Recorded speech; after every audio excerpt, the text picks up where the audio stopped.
Hi everyone, my name is Tiffany if we've never met before, and welcome to a collab reading vlog where I'm going to be reading Cheyenne's favorites. She is that tall girl on BookTube and I'm really excited.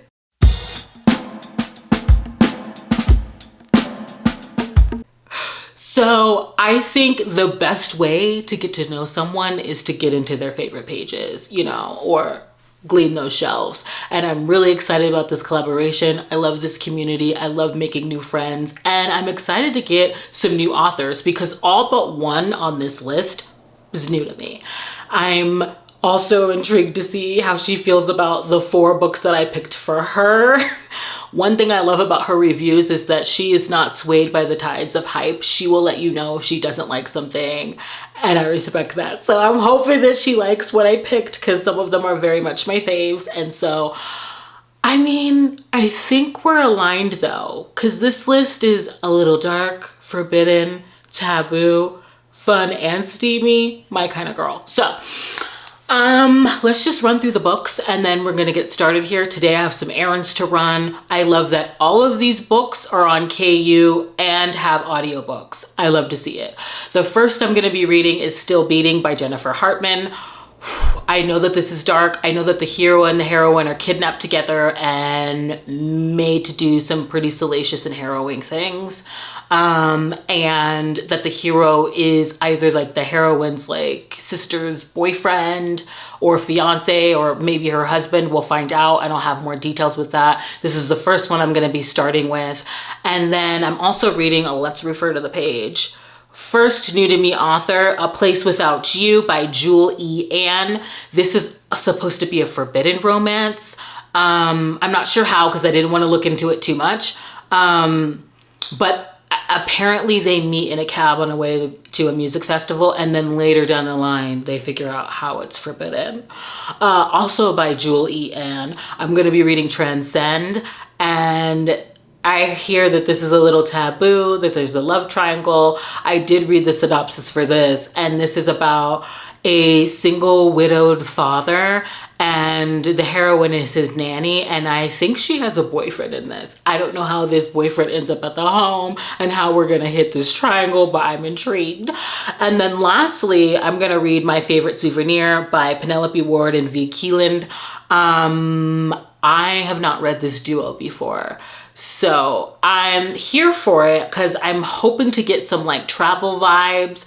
Apparently the heroine's on vacation, the place has been overbooked, and she overhears the hero lying about his identity to get a room, and she jumps in on that pretending to be his sister. So I want to know, are you sharing a suite? Is it small? Are we getting one bed? I want forced proximity pining. I want the awkwardness of them portraying or like pretending to be siblings and actually falling. So we'll see about that.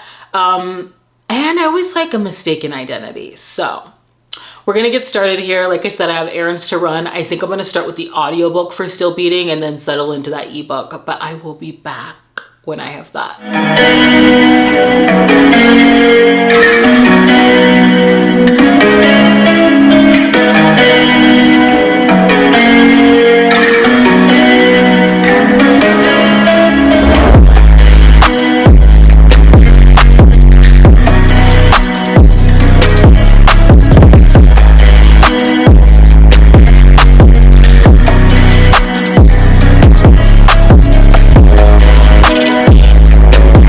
Have you at a weird angle, but I'm about to go live on the Historical Hellions book club for Ice and Rapture, and I have to do an update.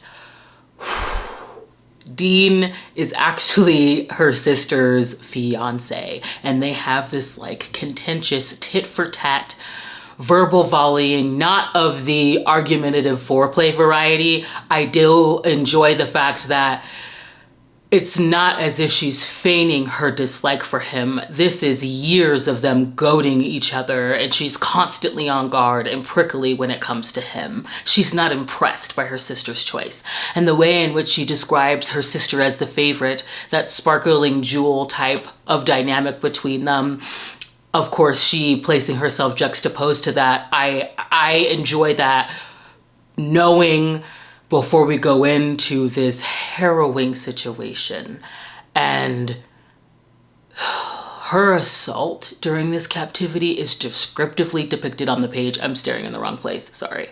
And I'm not saying that I enjoyed that, because she notes the smell of this man and his just utter and depraved acts of insanity. But once we get that, she like ushers in this sort of writing that just mimics the monotony of it all.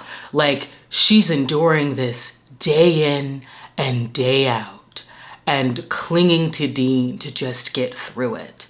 And although they're in this impossible situation, believing that death will be the result, she still doesn't trust him in the beginning. I love the line where she says that if you wanted me to believe that you cared about me, you should have started 15 years ago, because I just see you as a threat. So for them to have to work through that while being there together and having only each other is just like, it's a hit. It's a hit. It's a hit.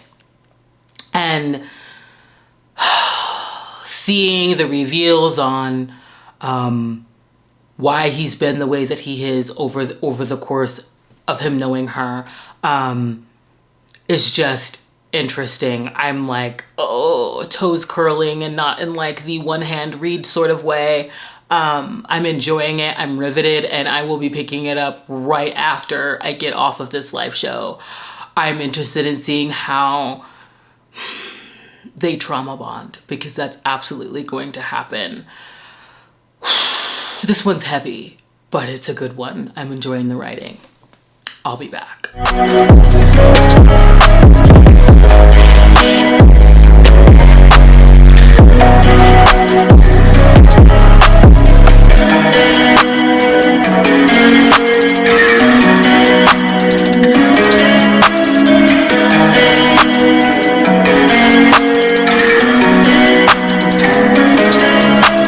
I promise this vlog won't be 40 minutes. Well, you know how long it is at this point.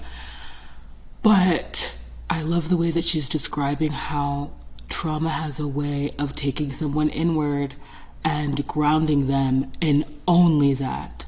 You know, they're both healing, and I'm thinking of Dean in particular at this moment where the superficial things in his life no longer have color, and he is weighted down by the reality of the situation and so hypervigilant on how everything feels. And that includes his fiance. And there is a moment in here that pissed me off, and I know it was supposed to. And it's when his fiance asks him, or says rather, I thought she would be over what happened to you by now. And isn't that how the people on the sidelines, when dealing with a loved one of trauma, can behave? Your feelings are too uncomfortable for me. I can no longer hold space for that. When are you going to move on? Like, the subtext of that was so real. And like, I could put myself in her position. I'm lying. I could see where she's coming from. Her wedding didn't turn out the way that she thought. Her life isn't turning out the way that she thought. And she is sort of carrying on around their pain, which seems mocking in a way, and it heightens how saccharine everything is for her. But I understand her frustration, you know, with their lack of intimacy and the change, and she must understand the pull and the bond between her fiance and her sister at this point. She will never understand what happened to them. But that moment really pissed me off. I was like, isn't that it? He'll never be over it. And I like how she honors that, and she's sifting through how they're gonna have to go about finding a way to cope and live with it.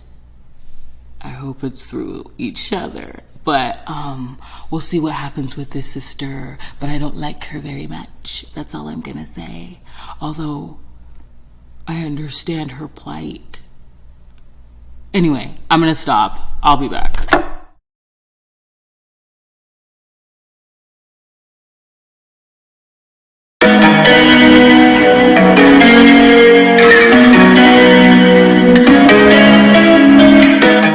We're interrupting scheduled programming for book mail. I love book mail.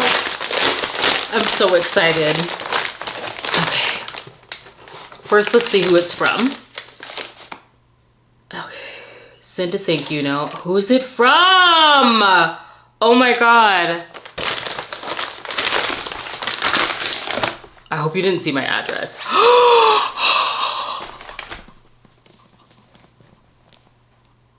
I know who this is from. This is from Jen from the Book Refuge. Oh my God. This is the first 3 in Pam Godwin's Deliver series.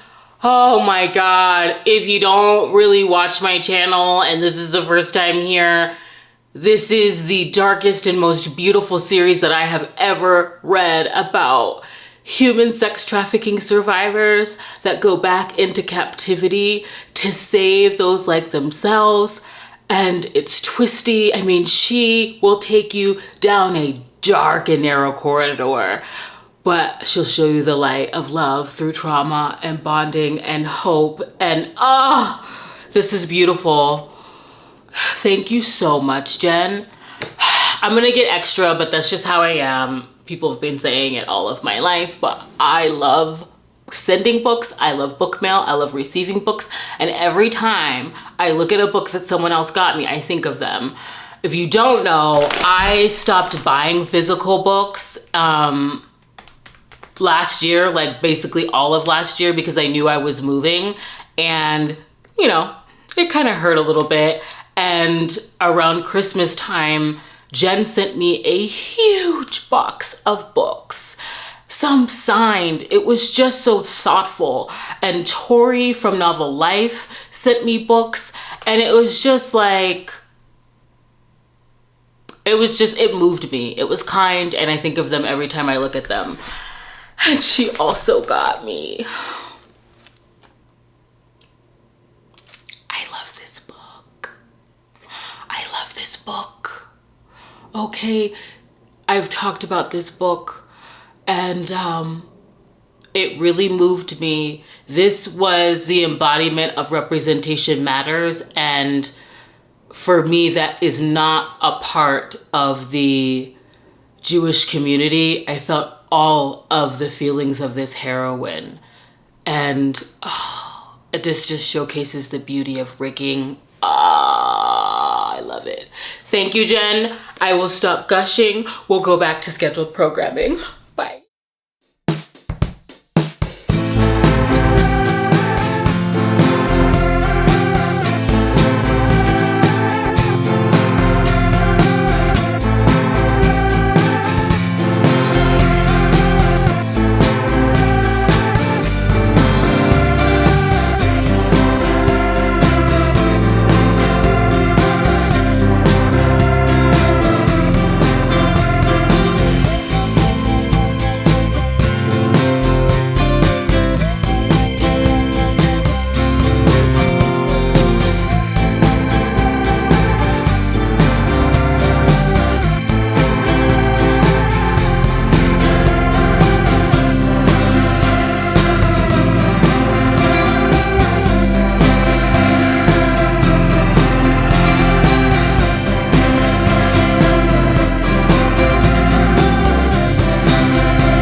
Okay, I will not bury the lead here. Still Beating was a 5-star read for me.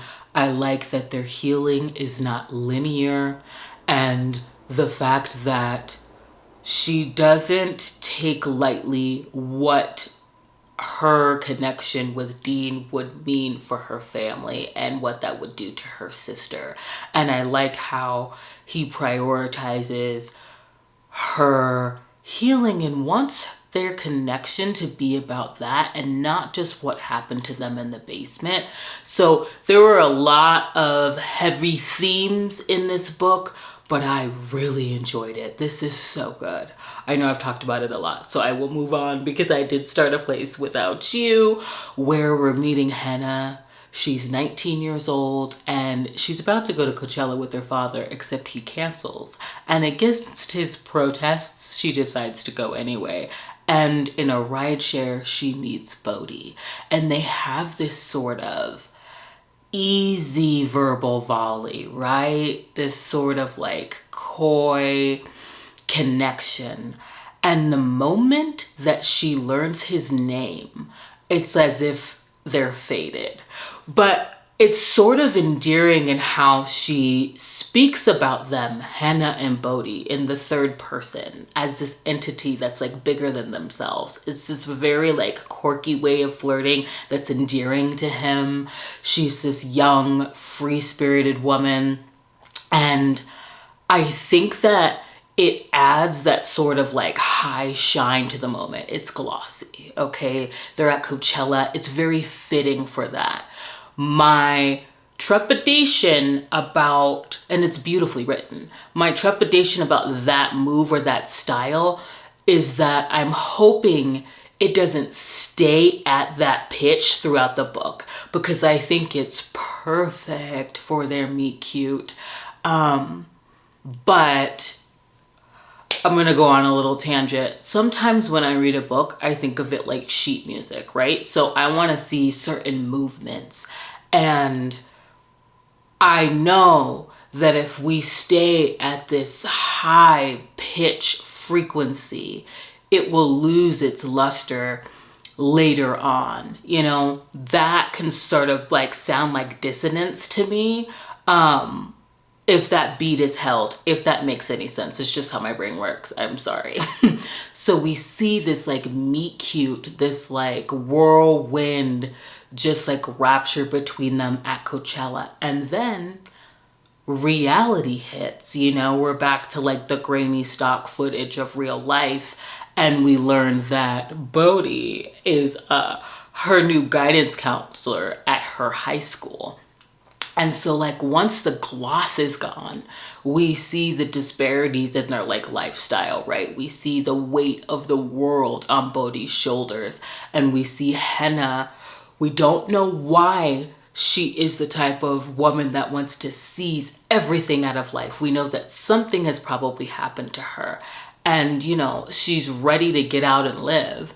And she wants Bodhi to recognize their connection and not scoff at it. Yet he's trying to keep his job. So I don't know how I feel about how reckless she is about him wanting to set a boundary at school. If I'm honest, it bothers me, but I can't say that it isn't in alignment with her characterization because it is. Like, it's completely Henna and she's 19 years old. I don't like that. It calls my attention to her age and how she is willing to sort of like cross that boundary and risk his job that he very much well needs, when he even highlights she comes from money, and she doesn't really recognize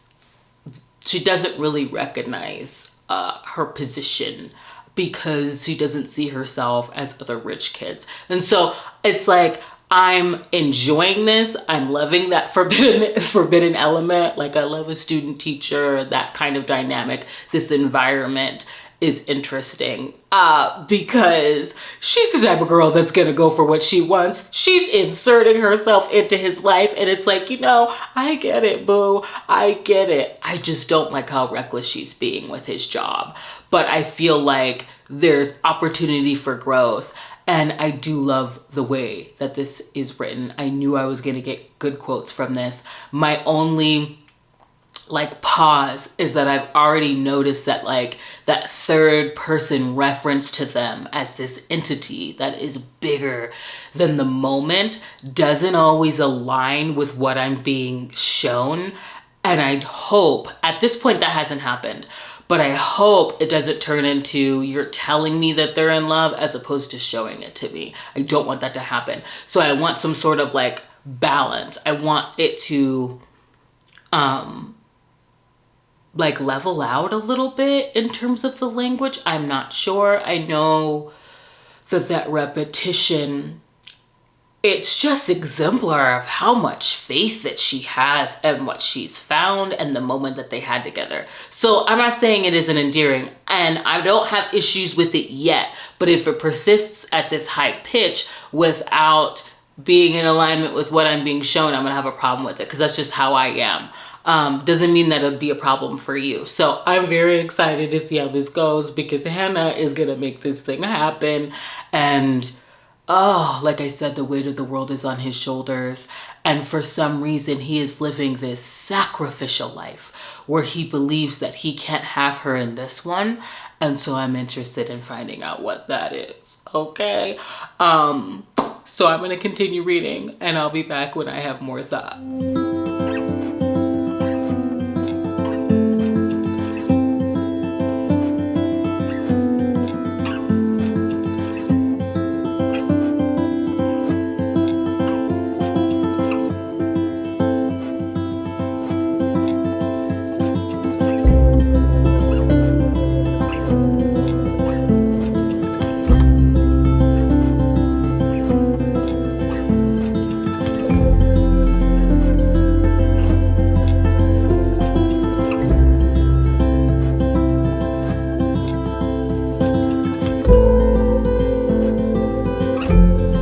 First things first, I have to share the books that I bought.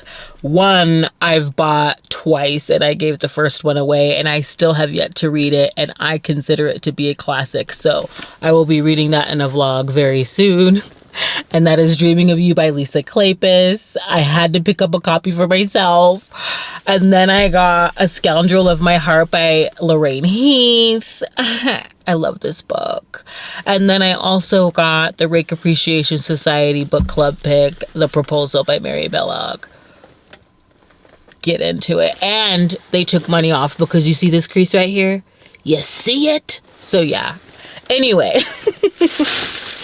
I have to confess, I read My Favorite Souvenir. I didn't mean to read all of it or close out Barnes & Nobles. It just happened. Like, the book is very consumable. And so I think we should talk about A Place Without You and how I felt about that before I give you a full update on an entire book. So, A Place Without You. The suspicions that I had about the language being at this, like, zenith, her referring to them as this entity, it being very beautiful and poetic, but like it's staying on that one note absolutely came to pass. And unfortunately, by the time the third act came around, where I believe it would have been the most appropriate, it had lost its luster for me. I have mixed feelings about this book. One, I really appreciated Hannah's arc that I really believe only happened until the third act. Sorry, I apologize. I'm in the parking lot at the Neon Boneyard. I have tickets to go on the tour, and this is happening because I was like, I can't come back and have like 3 books done, because I suspect I'll have Transcend finished as well, because I want to listen to it during this tour and maybe like get some reading in. So I apologize if there's activity going on in the background, but I did appreciate Hannah's arc. I think it happened in the third act, even though the author was trying to get me to believe it happened sooner than that, because she does do some soul searching, like through the dialogue through her mother. It's like, I was being told that she had changed, and I thought that happened during the third act. Like those events were what really allowed Hannah to see life outside of her own lens. And I really appreciated that. There are also trigger warnings for the loss of a loved one and grief. And I love how she handled that topic with care. But at the same time, I thought that the third act had pacing issues. It was really drawn out. There is a central argument that's repeated 4 times. And I know part of that probably had to do with giving its due respect. But at the same time, I think at least for me as a reader, it felt like melodramatic, and I wanted it to have the impact that she was trying to make. And so I have mixed feelings about this book. I think it's a beautiful story. I am going to rate it a 3 because there were enough things about it that like bothered me. But I will say, like, Julie Ann just like went for it. And I think she just like took it to the max in more than one way for me. So I still recommend it because it might work for somebody else.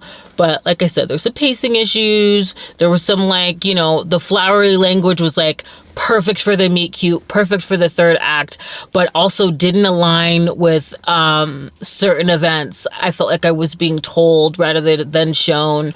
And, you know, it is what it is. I wanted to like it more, but I have to be honest. And then I read my favorite souvenir. This gave me those vacation vibes. It really felt like it was like 2 separate books because we are getting snowed in. We are getting forced proximity.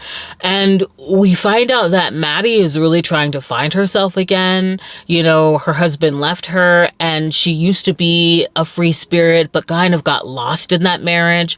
And I do like how Milo kind of coaxes that out of her and tries to show her adventure while they're on this like, you know, coincidental like vacation sort of speak. And we get some reveals on like some of his inner pain and turmoil and as to how they're really connected in real life, because the second half of the book we're kind of smack dab back in reality where she has to get clear about what she really wants. And like, I'm just going to say one of them had the nerve to be upset at the other when they were the one being dishonest. And it was the other character that just was more focused on their feelings about the other person than all of the circumstantial, you know, like BS that didn't matter. And I appreciated that in this book. I really needed to pick it up after the last book. It was just like light and fun for me. And I'm definitely going to rate that one a 4. Like I just had like a good time with it. Now, the second half of the book is very, very messy, but I happen to like that kind of drama. So like it was messy and shady, but I kind of enjoyed it. Like it was a good read for me. Now I'm going to go into this tour. I've been wanting to go to the Neon Boneyard for a while. Like I said, these all have audiobooks, so I'm probably going to listen to the audiobook while I'm in there and then like get some reading in if I can and try to wrap up Transcend tonight. And my tonights are like pretty late, so I'll probably finish all of these reads by the end of today and I will be back when I have another update. My headphones falling. Bye.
Is this a duet? Huh. on a minute. There's no way she's wrapping this thing up in 7 minutes. I need to check and I'll be back because I got a notice for like mail that I didn't order. So I think I have book mail. I'll be back. But this, I need to figure out if this is a duet and I need to know what the hell happens. And now I feel like I was roped into another book. I'm like pissed off, but not. I do have book mail, so we're gonna open it. Oh my God. Okay, I just wanna like feel around for the card to see who it's from first. Happy belated birthday, Tiffany. I adore you, your book talks in these books. Hope you have the best day ever when you get these. This is from Christy Reads a Lot on Instagram. She has a beautiful freaking page. I call her the Vault because she has read so much and knows everything. Okay. She sent me Pike. Okay. This is like falling in love with my boyfriend's dad, but my boyfriend's really trash though. And is he my boyfriend if I'm the only one in this relationship? That's what this is. This has a meet cute that is felt. And this is what I mean when I say, I don't want to feel the forbidden element. They belong together. Thank you, Christy. Thank you. Oh my gosh, this is just so freaking nice. I'm gonna put one of two. Okay, so I have 3 books here. I think she sent me 2 books. I'm gonna put this in here as the bookmark so I can always remember who gave it to me. Next. Let's feel for the card. Okay, maybe this is from Christy because I don't feel it.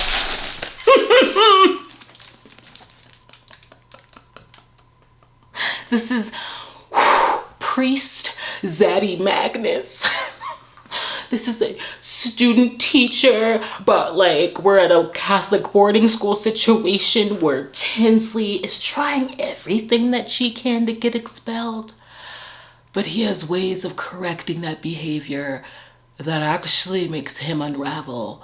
And the way that he talks about her, because he took this job on because he's really only attracted to older women, but she has this ethereal quality. I love how he describes her in this book and how he worships her in this book. Oh, I love this book. I love this book.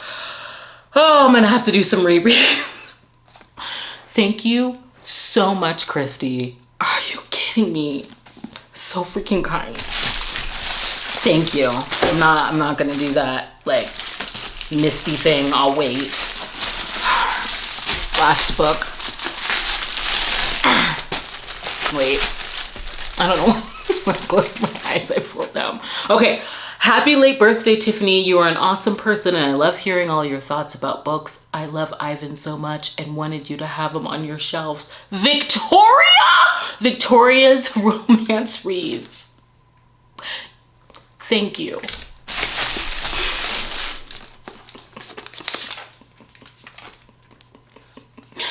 Ivan and Sloane. I think this is in my romances that make me believe in love, because Ivan and Sloane, they are that couple. Oh my gosh, what they grow into in this book. We get to see Sloane as this just compelling assassin packing concoctions. She's a poisoner, you know, and Ivan is the head of his mafia. And the assassination attempt, the sexy coercion of torture, it's just luscious. And I think this is a great place to start if you haven't read Sophie Lark yet. Oh. Thank you so much. I cannot. I'm putting this in. I like to use these. I'm gonna start using these because we've never sent me books before. Like it's been like this is a new thing for me. So I just want to thank everybody. I want to thank Jen because I know in this vlog I have books from her. I want to thank Christy and I want to thank Victoria. It means so much to me. You don't even know. Like every time I look at a book, I think of like a shift that I didn't want to do, but it helped me buy that book. So it means a lot. I really appreciate it. I will love and tab these up. I need to calm down so I can Talk about transcend. You sneaky minx, you, Cheyenne. I did not know that this was a duet, and now I'm hooked. This is like a double whammy love triangle. Because we're following Swayze, and throughout her life, she has had knowledge and memories of the past that are not her own. And this cannot be explained through science or doctors. She's also a nanny and an inspiring educator. And when she meets our hero, who is a widowed single father, Nate, she already knows him. She knows things that only a personal friend should know. And it's like they should have met before or something, yet the events that she can recall happened before she was born. So she chalks this meet cute up as like her brain doing that thing again, until she goes out for an interview as a nanny and the client is Nate. And now she has to freaking juggle taking care of his child while having these intimate feelings produced by the knowledge that she has about him. And he's starting to notice that she knows things that only his first love would know, yet she's already passed away. But wait. This book got me. I was like trying to juggle between listening to the tour and the audiobook. It was so hard. Swayze has a boyfriend, okay? A sexy hunk of a man that wants to spend the rest of his life with her, okay? And sidebar, I feel like their relationship is a cautionary tale, ladies, okay?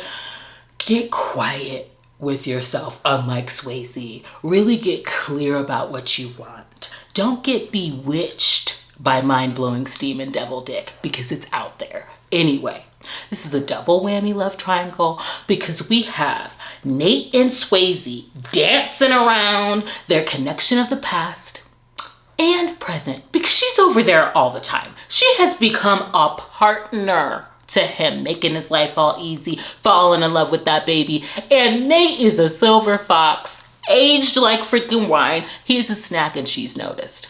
And this is causing angst in her relationship with Griffin, because he is tired of her making sacrifices in their relationship for her job. Just like, I am caught up in this. I am hooked.